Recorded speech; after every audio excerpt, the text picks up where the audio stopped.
चीज बड़े हैं मस्त मस्त छोटे छोटे चीज बड़ी है मस्त मस्त। এবার হিন্দি গান গেয়ে নেতাকর্মীদের ঐক্যবদ্ধ করছেন সাবেক প্রধানমন্ত্রী শেখ হাসিনা। তু চিজ বাড়ি হায় মাস্ত মাস্ত মে চিজ বাড়ি হু মাস্ত। ভাবছেন আমি এই হিন্দি গান গেলাম না, এই হিন্দি গান গেয়েছেন গতকালকের বাংলাদেশের পতিত স্বৈরাচার শেখ হাসিনা। তিনি নতুন করে এখন সব কিছুতে যখন ফেল করেছেন, 0 পয়েন্টে আসতে চেয়ে আসতে পারেননি, চট করে আসতে চেয়ে আসতে পারেননি, তখন তিনি এখন হিন্দি গানের তালে পতিত আওয়ামী লীগের স্বৈরাচারের দোসরদেরকে এখন উজ্জীবিত করার চেষ্টা করছেন। তিনি গান গেয়ে ছাত্রলীগের নেতাকর্মীদেরকে, আওয়ামী লীগের নেতাকর্মীদেরকে উজ্জীবিত করছেন, গিয়ারে একটু হলেও নতুন করে শক্তি যোগানোর চেষ্টা করছেন। দর্শক, আজকের এই ভিডিওটি দেখলে আপনারা রীতিমতো অবাক হয়ে যাবেন। আপনারা জানেন ইতিমধ্যে আওয়ামী লীগ সরকারের পতন হয়েছে। এখন ক্ষমতায় আছেন অন্তর্বর্তী সরকার ডক্টর মোহাম্মদ ইউনূস। অন্তর্বর্তী সরকারের মাননীয় উপদেষ্টা ডক্টর মোহাম্মদ ইউনূস থাকাকালীন দেশে কি কি ঘটনা ঘটে যাচ্ছে তা আপনাদের প্রমাণ সহকারে দেখাবো। দর্শক, কথা আর বাড়াবো না, ভিডিওতে চলে যাব। তার আগে আপনাদের কাছে ছোট্ট একটি অনুরোধ, আপনি যদি আমাদের চ্যানেলে নতুন দর্শক হয়ে থাকেন তাহলে অবশ্যই চ্যানেলটি সাবস্ক্রাইব করে পাশে থাকা বেল আইকনটি বাজিয়ে দিতে ভুলবেন না। যারা অলরেডি আমার চ্যানেলটি সাবস্ক্রাইব করেছেন তাদেরকে জানাই অসংখ্য ধন্যবাদ। চলুন ভিডিওটি শুরু করা যাক। কিন্তু এই মহিলা জানে না যে আজকের এই বাংলাদেশ থেকে তিনি পালিয়ে গিয়েছেন। আপনারা জানেন যে শেখ হাসিনা ষড়যন্ত্র অব্যাহত রাখতে গিয়ে নতুন করে আবার আরেকটি কর্মসূচিও ঘোষণা করেছেন। এই চিজ বাড়ি হায় মাস্ত মাস্ত গানের তালে তালে তিনি বাংলাদেশের ফেব্রুয়ারি মাসে প্রবেশ করার জন্য তার এই ব্যান্ড পার্টি সহ রেডি হয়ে আছেন। তিনি চেষ্টা করে যাচ্ছেন ফেব্রুয়ারি মাসে হরতাল অবরোধ কর্মসূচি দিয়ে নেতাকর্মী সবাইকে নিয়ে সদল বলে বাংলাদেশে প্রবেশ করবেন। ইতিমধ্যেই তিনি হরতাল এবং অবরোধ কর্মসূচি ঘোষণা করেছেন। যদিও তাদের এই হরতাল এবং অবরোধ কর্মসূচিকে আমি ব্র্যান্ডিং করতে চাই না, আমি শুধু এই কথাটাই বলতে চাই যে যারা বাংলাদেশ থেকে পালিয়ে গিয়েছে এবং যেটা শেখ হাসিনা নিজে বারবার তার অডিওতেও বলেছে যে 20 মিনিট আমার হাতে আর সময় ছিল না। তো তোমার এত বড় প্রশাসন, এত বড় শক্তি, এত বড় তোমার সমগ্র মানুষ, তোমার আওয়ামী লীগ, তোমার দেশ, তোমার এই ধরনের বক্তব্য বাংলাদেশের জনগণ শুনতে শুনতে অভ্যস্ত হয়ে গিয়েছে। সেই জায়গায় তুমি পালাতে হয় 20 মিনিটের জন্য? 20 মিনিট থাকলে নাকি তোমার জীবন শেষ হয়ে যেত? তাহলে কেমন বাংলাদেশ গত 16 বছরে তুমি গঠন করেছো, যেই বাংলাদেশে তোমার নিরাপত্তা দেওয়ার জন্য একটা মানুষ নাই, 20 মিনিটে তোমাকে পালাতে হবে? তো যেই নেত্রী জানে যে 20 মিনিটে পালাতে হবে, সে নাকি আবার বাংলাদেশে আসার স্বপ্ন দেখে এবং আবার হরতাল করবে, অবরোধ করবে। অবরোধ হরতাল তো আমরা দেখেছি গত 5 তারিখের পর থেকে এখন পর্যন্ত। আওয়ামী লীগের হরতালও দেখেছি, 18 তারিখ হয়ে গিয়েছে। বাংলাদেশের কোনো জায়গায় একটা মশামাছি পর্যন্ত নামার দুঃসাহস দেখায় নাই। 2-1 জায়গায় সেদিন রাত্রে গুজব ছড়িয়ে কিছু মানুষকে নামানোর চেষ্টা করেছিল যে সেনাবাহিনী ক্ষমতা নিয়ে যাবে। তারপরে ডক্টর মোহাম্মদ ইউনূস পদত্যাগ করেছে, উপদেষ্টারা সব পালিয়ে যাচ্ছে। পরক্ষণেই দেখলাম উপদেষ্টা ঠিকই তার সেই যমুনায় আরাম করে ঘুমাচ্ছে, আমরাও ঘুমাচ্ছি। কিন্তু ছাত্রলীগের যারা আনন্দ রেলি বের করেছিলেন তারা এখন শ্রীঘরের মধ্যে খুব সুন্দরভাবে সেই ভিতরে আটকা আছে, লকারের ভিতরে তাদেরকে বন্দি করে রাখা হয়েছে। আজকের ঠিক একই উপায় আমরা দেখেছিলাম। 0 পয়েন্টে আওয়ামী লীগ আসবে বলে 0 পয়েন্ট তো দূরের কথা, বাংলাদেশের কোনো জায়গায় তাদের অস্তিত্ব নেই। বরং 0 পয়েন্টের কাছেই আওয়ামী লীগের কেন্দ্রীয় কার্যালয়ে এখন মানুষ টয়লেট সেন্টার বানিয়েছে। তাহলে সেই দলের নেত্রী বলছেন ফেব্রুয়ারি মাসে নাকি নতুন করে আসবে। আমি বারবার আপনাদেরকে বলি যে আওয়ামী লীগ একটা মিথ্যাচারের দল। তারা এই বক্তব্যগুলো দিয়ে শুধুমাত্র তার যারা নেতাকর্মী আছে, যেহেতু ওদের কারোর জন্য কোনো মায়া নেই, ওই নেতাকর্মীদেরকে একটু বিক্রি করে, তাদেরকে একটু উজ্জীবিত করে পরিস্থিতিটাকে একটু ঘোলাটে করার চেষ্টায় তারা লিপ্ত হচ্ছে। আমরা গত কয়েক মাস আগে শুনেছিলাম যে বাংলাদেশে আপনার পরিবর্তন করে দিবে আমেরিকার প্রেসিডেন্ট ট্রাম্প। তিনি নির্বাচিত হয়েছেন। শেখ হাসিনার অডিও কল থেকে আমরা জানতে পেরেছিলাম যে ট্রাম্পের ছবি লাগিয়ে সেই ছবির উপরে যাতে আক্রমণ করে নিজেরা এবং সেটা আবার ছবি তুলে তারা বিশ্ববাসীকে দেখাবে, আমেরিকাকে দেখাবে, সেই নাটকও কিন্তু ভেস্তে গিয়েছে। আমরা তাদের একটার পর একটা নাটক দেখলাম। 0 পয়েন্টে মানুষ আনার চেষ্টা করা হলো, ঢাকায় মানুষ আনার চেষ্টা করা হলো যে ডক্টর মোহাম্মদ ইউনূস সুদে টাকা দিবে সবাইকে, ব্যাংক থেকে লোন দিবে, 1 লাখ টাকা 2 লাখ টাকা করে লোন দিবে। মানুষগুলোকে বাস ভাড়া দিয়ে ঢাকায় আনা হলো। সেই মানুষরা কিন্তু এখন আজকে তারা যারা এই অপকর্মটি করেছিল তারা এখন জেলের মধ্যে। আর যারা সাধারণ মানুষ তারা বুঝেছে এটা আওয়ামী লীগের ফাঁদ, তারা তাদের বাড়িতে চলে গিয়েছে। তাহলে এইভাবে আর কত নাটক এই শেখ হাসিনা করবে? এখন আপনি কি বিশ্বাস করেন ফেব্রুয়ারি মাসে শেখ হাসিনার একটা লোক রাস্তায় থাকবে? আমি বললাম যে শেখ হাসিনার নামে ব্যানার নিয়ে হরতাল করবে, পিকেটিং করবে, অবরোধ করবে, এরকম একজন আওয়ামী লীগ আপনার কাছে বিশ্বাস হয় যারা আসতে পারবে?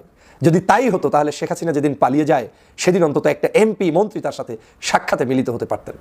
এই দলটি এমন নিষ্ঠুর এবং এমন পাচাটা, এমন স্বার্থবাদী দল, সেটা 15ই আগস্ট দেখেছি। শেখ মুজিবের নিথর দেহ যখন পড়েছিল কেউ তাকে একটা সেকেন্ডের জন্য দেখতে যায়নি। তার জিয়ারাতের জন্য মাজারে জানাজায় পর্যন্ত কেউ আসে নাই। সমগ্র জায়গায় আওয়ামী লীগ উল্লাস প্রকাশ করেছে, মিষ্টি বিতরণ করেছে। শেখ হাসিনার মূলত শক্তিটা হচ্ছে অবৈধ শাসক হিসাবে তিনি যখন যাকে যতটুকু দিতে পেরেছেন সে ততটুকু খেয়ে নিজের পেটকে ভরেছে। কিন্তু এই দলের দুর্দিনে তিনি থাকবেন না, থাকেন নাই। তার প্রমাণ হচ্ছে 15ই আগস্ট এবং এই 5ই আগস্ট। আগামী দিনেও শেখ হাসিনা এই যে হরতাল কর্মসূচি কিংবা অবরোধ কর্মসূচি করতে চায় বলে ঘোষণা দিয়েছেন, বাংলাদেশের মানুষ একদম জায়গা মতো ঢুকিয়ে দিবে। এই যারা যারা হরতাল করতে আসবে, যারা যারা অবরোধ করতে আসবে, অনৈতিক এই দাবি নিয়ে রাস্তায় নামতে আসবে, ডক্টর মোহাম্মদ ইউনূসের সরকারকে ফালানোর জন্য রাস্তায় নামবে, তারা প্রত্যেকেই পরাস্ত হবে। শুধু পরাস্তই নয়, বাংলার মাটিতে তাদেরকে এদেশের জনগণ চূড়ান্ত শাস্তি নিশ্চিত করে ছাড়বে। ভাবছেন বাংলাদেশে আসবেন আর ওই আপনার গান গেয়ে গেয়ে চিজ বাড়ি হায় মাস্ত মাস্ত গিয়ে আপনি আরাম বিলাসের চিন্তা করছেন? তো কোনো সুযোগ নেই। কতটা বেহায়া হলে, কতটা নির্লজ্জ হলে মানুষ খুন করার পরে হিন্দি গান গেয়ে নেতাকর্মীদেরকে এখন উজ্জীবিত করে। এই চরিত্রটা কখন থেকে জানেন? এই আওয়ামী লীগের শুরু থেকেই। নিশ্চয়ই মনে আছে 28 অক্টোবরের লগি বৈঠা যখন শুরু করেছিল এই শেখ হাসিনা, তখন কিন্তু ওই লগি বৈঠার যাদেরকে হত্যা করেছে লগি বৈঠা দিয়ে, তাদের দেহের উপরে এই নৃত্য করেছিল এই শেখ হাসিনার গোষ্ঠীরা, এবং এই লগি বৈঠার হুকুম দিয়েছিল শেখ হাসিনা। আজ একই অবস্থায় বাংলাদেশের মানুষের কাছে ক্ষমা না চেয়ে, তারা যে এত মানুষকে খুন করেছে সেটাকে স্বীকার না করে, তিনি এখন আছেন সেই চিজ বাড়ি হায় মাস্ত মাস্ত নিয়ে ব্যস্ত। মূলত এই গানটা শেখ হাসিনা যে গাচ্ছে, এটার দ্বারাই প্রমাণ হচ্ছে তার শরীরের মধ্যে ন্যূনতম মানবতা বোধ কিংবা ন্যূনতম মানুষত্ব যাকে বলে সেটা তার নাই। আর থাকবে কি করে? আজও দেখলাম এখানে একটা নিউজে প্রকাশ পেয়েছে, হিউম্যান রাইটস ওয়াচ তদন্ত করে বলছেন যে বাংলাদেশে যাদেরকে আয়নাঘরে রাখা হয়েছে তার মধ্যে অন্যতম আমান আল আজমি, তাকে নাকি শেখ হাসিনা ডাইরেক্ট খুন করার নির্দেশ দিয়েছেন। একজন আর্মি কর্মকর্তা নিয়মিত শেখ হাসিনার কাছে ব্রিফ করতে যাইতেন আমান আল আজমির অবস্থা, তখন শেখ হাসিনাকে তিনি বুঝাতেন যে এই ব্যক্তিকে ছেড়ে দেওয়া হোক, তখন শেখ হাসিনা বললেন মেরে ফেলা হোক। আজ সেই কথাগুলো বের হচ্ছে। আয়নাঘরে মানুষদেরকে হত্যা করেছে, র্যাব দিয়ে ক্রস ফায়ার করিয়েছে, বিভিন্ন জায়গায় প্রশাসনিক লোকদেরকে দিয়ে মানুষ গুম করেছে, খুন করেছে। সবগুলো ভুলে এখন সে চিজ বাড়ি হায় মাস্ত মাস্ত। তোমার এই চিজ বাড়ি হায় মাস্ত মাস্ত বাংলার জনগণও গেয়ে গেয়ে তারপরে তোমাদেরকে প্রতিহত প্রতিরোধ এবং তোমাদের প্রত্যেকটি কথার জবাব দিয়েছেন। চিজ বাড়ি হায় মাস্ত মাস্ত, চিজ বাড়ি হায় মাস্ত মাস্ত। এবার হিন্দি গান গেয়ে নেতাকর্মীদের ঐক্যবদ্ধ করছেন সাবেক প্রধানমন্ত্রী শেখ হাসিনা। এমনই একটি অডিও ক্লিপ ভাইরাল হয় সোশ্যাল মিডিয়ায়। সেখানে নেতাকর্মীদের উদ্দেশ্যে তাকে বলতে শোনা যায়, তু চিজ বাড়ি হ্যাঁ মাস্তে মাস্ত গান শুনে চিল মুডে থাকার কথা। তার এমন কথা শুনে আনন্দে উচ্ছ্বসিত দলের নেতারা একসঙ্গে জয় বাংলা স্লোগান দিয়ে ওঠে। জয় বাংলা। কিন্তু হঠাৎ কেন তিনি চিল থাকার কথা বললেন? তবে কি খুব শীঘ্রই দেশে ফিরবেন শেখ হাসিনা, নাকি দলের জন্য নতুন কোনো সুখবর আসছে? ছাত্র জনতার গণ অভ্যুত্থানের মুখে শেখ হাসিনা ভারত পালিয়ে গেলেও অনেক নেতাকর্মীরাই বর্তমানে আত্মগোপনে রয়েছেন। আর পলাতক এসব নেতাদের সঙ্গে নিয়মিত একটি হোয়াটসঅ্যাপ গ্রুপের মাধ্যমে যোগাযোগ রাখছেন তিনি। নেতাকর্মীদের মনোবল দৃঢ় রাখতে নানা প্রতিশ্রুতিও দিচ্ছেন।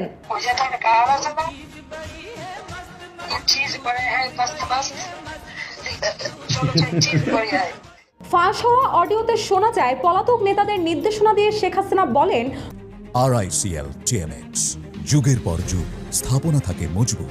ডক্টর মোহাম্মদ ইউনূস সহ যত সমন্বয়ক এবং উপদেষ্টারা আছে তাদের সবার আগের সম্পত্তির হিসাব এবং নতুন করে কত সম্পদ গড়েছে সেই তথ্য যত দ্রুত সম্ভব বের করেন। কাউকেই ছাড় দেওয়া হবে না। আওয়ামী লীগ বাংলাদেশ স্বাধীন করেছে জানিয়ে দলটির সভানেত্রী বলেন, আওয়ামী লীগ এমন কোনো পরগাছা নয় যে কেউ টান দিলেও আর ছিঁড়ে যাবে। রাজনীতিতে আওয়ামী লীগ এক বটবৃক্ষ। শুনলাম এক উপদেষ্টা বলেছে আওয়ামী লীগ নির্বাচন করতে পারবে না। কেন পারবে না নির্বাচন করতে? কি দোষ করেছে আওয়ামী লীগ? শেখ হাসিনা আরো বলেন, এক সমন্বয়ক গণমাধ্যমের সামনে বলেছে মেট্রো রেলে আগুন আর পুলিশ হত্যা করেই সরকার পতন করা সম্ভব হয়েছে। এ সময় অন্তর্বর্তী সরকারের উদ্দেশ্যে প্রশ্ন করে সাবেক এই প্রধানমন্ত্রী বলেন, আন্দোলন সফল করে কি দিতে পেরেছেন দেশের মানুষকে? চারদিকে লুটপাট, চুরি, ডাকাতি, হত্যা, দোকানপাট ভাঙচুর এসব চলছে। এভাবে একটা দেশ চলতে পারে না। অন্তর্বর্তী সরকারকে ব্যর্থ দাবি করে ফাঁস হওয়া রেকর্ডে তিনি বলেন, খাদ্য মূল্যস্ফীতি বেড়ে এখন 14% কাছাকাছি। চাল, ডাল, শাকসবজি সব জিনিসের দাম বেড়ে যাচ্ছে। মানুষের আয় নেই। একে একে কারখানাগুলো সব বন্ধ হয়ে যাচ্ছে। আর এর মধ্যে আবার 15% ভ্যাট বাড়িয়ে দিল সরকার। দেশের মানুষকে সরকার জিম্মি করে রেখেছে বলে দাবি করেন তিনি।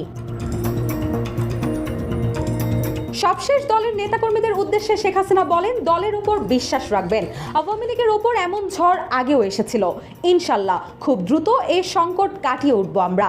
দেশে ফিরে আবারও বাংলাদেশকে উন্নত রাষ্ট্র গঠনের দায়িত্ব নেওয়ার স্বপ্ন দেখছেন সাবেক এই প্রধানমন্ত্রী। দর্শক, সম্পূর্ণ ভিডিওটি দেখলেন। আশা করি বিষয়টি বুঝতে পেরেছেন। এ নিয়ে আপনার গুরুত্বপূর্ণ মন্তব্যটি অবশ্যই কমেন্ট বক্সে জানিয়ে দিবেন। ধন্যবাদ।